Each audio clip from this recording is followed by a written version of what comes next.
Programme में एक बार फिर खुश आमदीद। बात हो रही थी मौजूदा सियासी सूरत हाल और आने वाले आम इंतखाबात। सियासी जमातें तैयारियां ज़रूर कर रही हैं, लेकिन उसके ऊपर तहफ़्फ़ुज़ात भी हैं। दूसरी तरफ पाकिस्तान की सलामती और मैशत को गैर कानूनी मुकीम गैर मुल्की बुरी तरह मुतासिर कर रहे हैं। इसके ऊपर आर्मी चीफ साहब की स्टेटमेंट आई है और उन्होंने कहा कि गैर कानूनी तौर पर मुकीम गैर मुल्की पाकिस्तान की सलामती और मैशत को बुरी तरह मुतासिर कर रहे हैं। इसके लिए इनके वतन वापसी का फैसला हुकूमत ने पाकिस्तान के वसी तर मफाद में किया। ISPR के मुताबिक army chief general Syed Asim Munir ने पेशावर का दौरा किया, जहाँ कोर कमांडर ने उनका इस्तकबाल भी किया। आर्मी चीफ ने इंसदाद दहशतगर्दी के मुख्तलिफ कार्रवाइयों के दौरान बहादरी और शुजात का मुजाहरा पेश करने वाले अफसरान और जवानों से भी मुलाकातें की।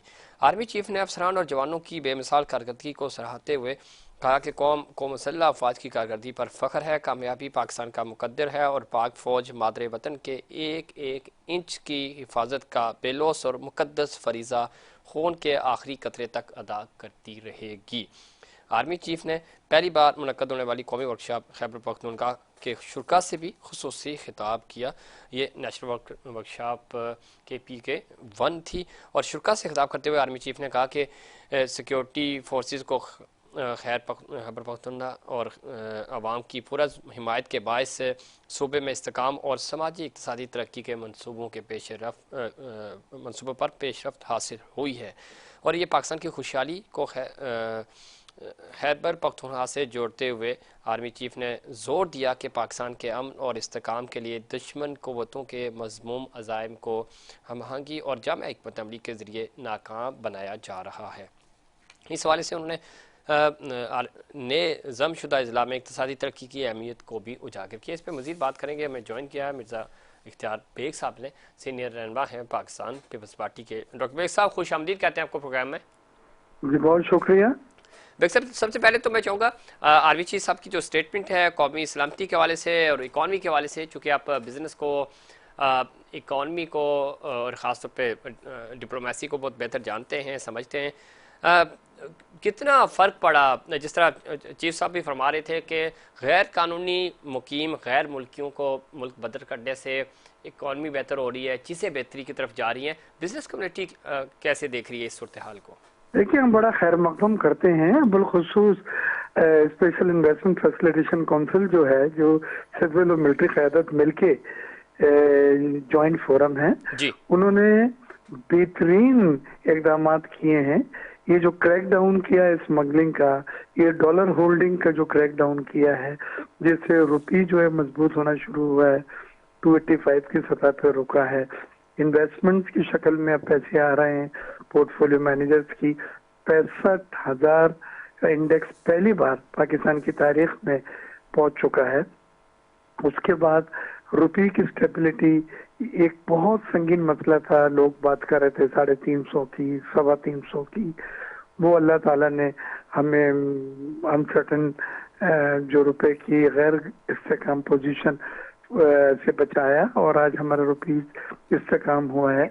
और उसके अलावा जो अभी गल्फ ममालिक के साथ 2 एग्रीमेंट साइन किए गए, एक तो इन्वेस्टमेंट का सऊदी अरब के साथ किया जिसमें आर्बिट्रेशन वगैरह का उन्होंने सब मैकेनिज्म एग्री किया है, और दूसरा GCC कंट्री के साथ FTA फ्री ट्रेड एग्रीमेंट जो है वो एग्री करा है।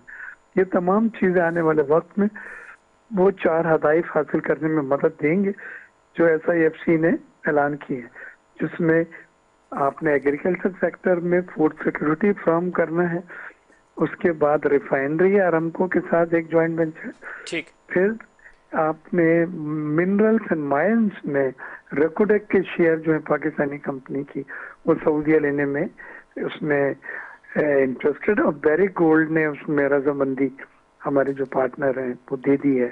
तो ये सब चीजें जो 19 साल 15 साल 14 साल से पेंडिंग थी, ये अब हुई हैं और SIFC के प्लेटफॉर्म के तहत हुई हैं। तो मैं समझता हूँ कि इस मॉडल को कंटिन्यू करना चाहिए, जिसमें सिविल मिलिट्री क़यादत, ये दरअसल आप अगर याद हो तो ये FTF का था जो फ्री जो क्वार्टा की ग्रे लिस्ट से पाकिस्तान निकला था, वो भी यही मॉडल था जो सिविल मिलिट्री क़यादत ने मिलके किए थे वो काम, और वो अल्लाह ताला ने कामयाबी दी थी। ये उसके बड़े स्केल पे रिप्लिका है और निहायत कामयाब मॉडल है। बेहतरीन फॉर्मेट है और इसको कंटिन्यू करना चाहिए आने वाले वक्त में। उन्हीं चारों सेक्टर को जो SIFC ने आइडेंटिफाई किए, जिसमें ज़राअत है, IT है, मिनरल्स, माइनिंग है और डिफेंस प्रोडक्ट है, ठीक है। डिफेंस प्रोडक्शन का शुबा है। डॉक्टर बेग साहब, आप दुरुस्त फरमा रहे हैं और हमने देखा कि इस्तेकाम आया है और रुपया भी मजबूत हो रहा है, जिस तरह आप खुद भी फरमा रहे थे, स्टॉक बेहतर बिहेव कर रही है। ये कितना ज़रूरी है कि मज़ीद इस तरह के इकदाम, चूँकि हमने देखा पिछले 6-8 महीनों में और अब तकरीबन साल होने को है, सूरत हाल बदल रही है, माशी तौर पे चीज़ें बेहतर हो रही है, जिस तरह आप खुद भी फरमा रहे थे। बेरोज़गारी का खात्मा होगा, थोड़ा सा जो हमारी यूथ है उसको उसके लिए भी अपॉर्चुनिटीज़ बनेगी। साथ ही साथ चूँकि अब इंतखाबात भी आ रहे, आप समझते हैं कि ज़ाहिर सियासी तौर पे भी मुल्क मुस्तकम होगा, नई जी हुकूमत भी आएगी? बिल्कुल बिल्कुल। देखें, सियासी इस्तेकाम बहुत ज़रूरी है और पॉलिटिकल स्टेबिलिटी के लिए इलेक्शन सबकी नज़रें उस पर। अल्लाह करे fair, transparent and peaceful election हो और नौ मुंतखब हुकूमत आए और वो नौ मुंतखब हुकूमत ये जो सिविल मिलिट्री क़यादत के फार्मूले के तहत काम करे तो ये मुल्क बहुत आगे जा सकता है। देखिए, इसमें कुछ जगह पे आपको रिट दिखानी पड़ती है, बहुत सारी जगहों पे आपको विल दिखानी पड़ती है। पॉलिटिकल जो हुकूमतें होती हैं वो कई जगह पे कंप्रोमाइज कर लेती हैं, वोट बैंक कम ना हो उनका, लेकिन अस्करी क़यादत जो होती है उसमें अल्लाह ताला ने ये सलाहियत दी होती है कि कौम के मफाद में वो तमाम इक़दामात को मुमकिन बना सके जो ज़रूरी होते हैं। तो मैं तो बड़ा ऑप्टिमिस्टिक हूँ कि we are going in the right direction. आपको पता है IMF की जो मीटिंग हुई है जी डॉक्टर शमशाद के साथ, उन्होंने कहा Pakistan has a bright future. इस तरह के रिमार्क बहुत कम आते हैं। ये कल परसों की मीटिंग में कहा गया है और सेकंड रिव्यू IMF का इतना आसानी से हो गया है। ठीक, तो जी डॉक्टर साहब दुरुस्त फरमा रहे हैं और ये चीज़ें बेहतरी की तरफ जा रही है। दूसरा, जिस तरह आप इशारा भी कर रहे थे कि जो मुंतखब हुकूमतें हैं वो कहीं ना कहीं अपने वोट पे का इंतजार करती हैं, वो देखभाल के फैसले करती हैं, मुश्किल फैसले और जो बड़े सख्त फैसले होते हैं हेजिटेट होती हैं वो फैसला लेने से। इस वक्त जो स्मगलिंग थी सबसे बड़ा इशू था, ज़ख़ीरा अंदोज़ी सबसे बड़ा इशू था, उसके ऊपर फ़ौज ने बराह रास्त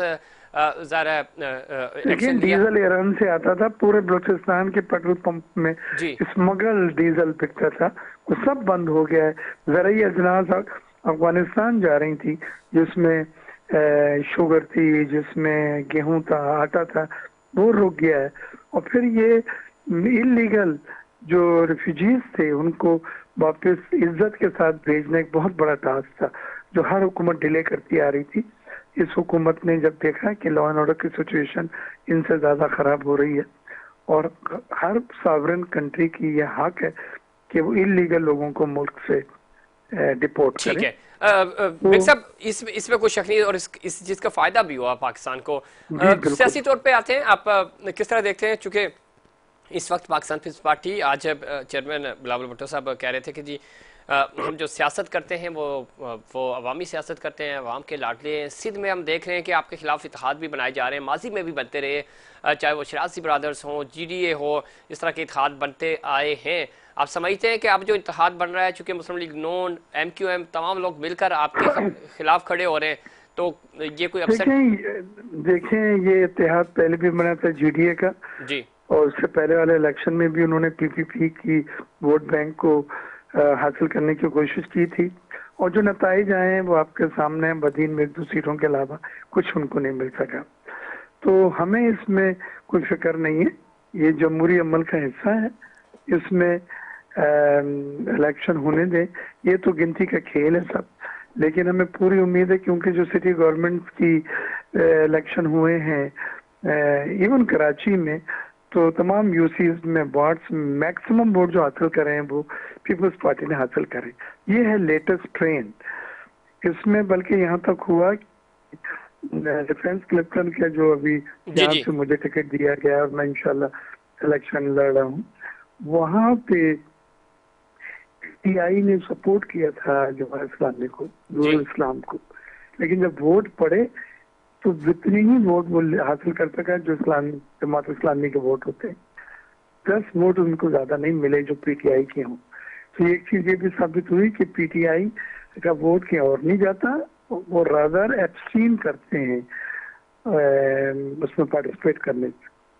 ये सब चीजें हैं, हम बड़े पुरुम्मीद हैं सिंध में बिलखुसूस, लेकिन ये ठीक। हम तो अब समझते हैं कि डॉक्टर ये बेग साहब, आप समझते हैं पाकिस्तान पीपल्स पार्टी अपना वज़ीर-ए-आज़म लाने में कामयाब हो जाएगी? मेयर कराची बिल्कुल जिस तरह इंशाल्लाह, जाला आया, प्राइम अभी मिनिस्टर भी जितने जाला होगा। कमिश्नर आए, जितने ये जो इस वक्त सिटी गवर्नमेंट के ऑफिस बेरर्स आए हैं, वो पूरे सिंध में 90%, 95% जो है वो पीपीपी के हैं।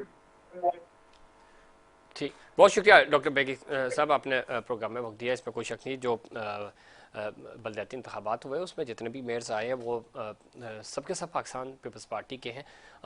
आने वाले आम इंतखाबात में पाकिस्तान पीपल्स पार्टी कितना सरप्राइज़ करेगी? सिंध में पोजीशन बहुत बेहतर है, पंजाब और KPK में पोजीशन कमज़ोर है, वहाँ पे चीज़ें बेहतर करनी होंगी। बलूचिस्तान में इलेक्टेबल्स की सियासत होती है, इलेक्टेबल्स इस दफ़ा टिल्ड है मुस्लिम लीग नून की तरफ। अब तक अभी चूँकि थोड़ा सा मार्जिन है, देखना यह है कि आने वाले दिनों में कोई बड़ा सरप्राइज आसिफ अली जरदारी साहब दे सकते हैं या नहीं। पंजाब चूँकि नज़रों में है और हमेशा पंजाब जो फतह करती है पार्टी, नेशनल हुकूमत कौमी असम्बली में अपनी पोजीशन बेहतर बनाने के लिए पंजाब पर ही फोकस किया जाता है। इस दफ़ा पंजाब बहुत ही डिफरेंट बिहेव कर रहा है। पाकिस्तान तहरीक इंसाफ बज़ाहिर इलेक्शन में नहीं है, उनकी लीडरशिप टॉप लीडरशिप नहीं है, लेकिन अवामी सतह पर उनको भरपूर पजीराई मिल रही है। सर्वे रिपोर्ट्स उनकी फेवर में जा रहे हैं। दूसरी तरफ पाकिस्तान मुस्लिम लीग नून पंजाब को मैनेज करने की कोशिशें कर रही हैं। जहांगीर खान तरीन साहब इलेक्टिबल्स की सियासत के एक्सपर्ट जाने जाते हैं, वो भी बड़ा सरप्राइज़ दे सकते हैं। उनकी जमात को के नौमलोद है, लेकिन उनके पास विनिंग हॉर्स हैं, वो भी सरप्राइज़ दे सकते हैं। पाकिस्तान पीपल्स पार्टी जनूबी पंजाब की हद तक बेहतर है। सेंट्रल पंजाब में, अपर पंजाब पे उनको बहुत ज़्यादा मेहनत करनी होगी। वो लाहौर जो किसी ज़माने में पाकिस्तान पीपल्स पार्टी का गढ़ होता था, वहाँ पे अब उनको 200-500 वोट मैनेज करना मुश्किल हो रहे हैं। तो ये वो एरियाज़ हैं जहाँ पे पाकिस्तान पीपल्स पार्टी के लिए बड़ा मुश्किल होगा। खुद मुस्लिम लीग नून इस वक्त इलेक्टिबल्स का सहारा ले रही है पंजाब में। पंजाब की 141 में से 125 सीटें जीतने के दावे मुस्लिम लीग नून ज़रूर कर रही है, लेकिन अगर वो 40 से 41 सीटें भी मैनेज कर ले तो ये भी बहुत बड़ी कामयाबी होगी। ग्राउंड रियलिटीज़ अब तक की जो सर्वे रिपोर्ट्स हैं, जो मीडिया रिपोर्ट्स हैं, उसके मुताबिक सूरत हाल बहुत ज़्यादा टफ है। यही सूरत हाल है कि यही वजह है कि मुस्लिम लीग नून की जो टॉप लीडरशिप है वो सिंध, KP और बलूचिस्तान पे फोकस कर रही है, ताकि वहाँ से थोड़ी सी सीट्स बेहतर की जाए, अपनी पोजीशन बेहतर की जाए, सियासी इत्तेहाद बनाए जाएँ, ताकि किसी तरह इंतखाबी इत्तेहाद के अंदर कोई सरप्राइज़ देकर सीट्स ज़्यादा से ज़्यादा हासिल की जा सके, पंजाब को बैलेंस किया जा सके। आने वाले जो इंतखाबात हैं, बज़ाहिर ज़ाहिर मैजिक नंबर किसी एक जमात को 172 का हासिल करना इतना आसान नहीं होगा, लेकिन लीडिंग पार्टी कौन सी होगी, जंग इस चीज़ की है पाकिस्तान पीपल्स पार्टी या मुस्लिम लीग नून या फिर पाकिस्तान तहरीक इंसाफ सरप्राइज़ करेगी। इस पर मज़ीद बात करेंगे अगले किसी प्रोग्राम में, और ज़ाहिर है ये अब सियासी गेमा गेमी चलती रहेगी। यह था हमारा आज का प्रोग्राम। उम्मीद करता हूँ दीगर प्रोग्राम्स की तरह आज का प्रोग्राम भी आपको पसंद आया होगा। मुझे और इनसाइड पाकिस्तान की पूरी टीम को दीजिए इजाज़त। अल्लाह निगहबान।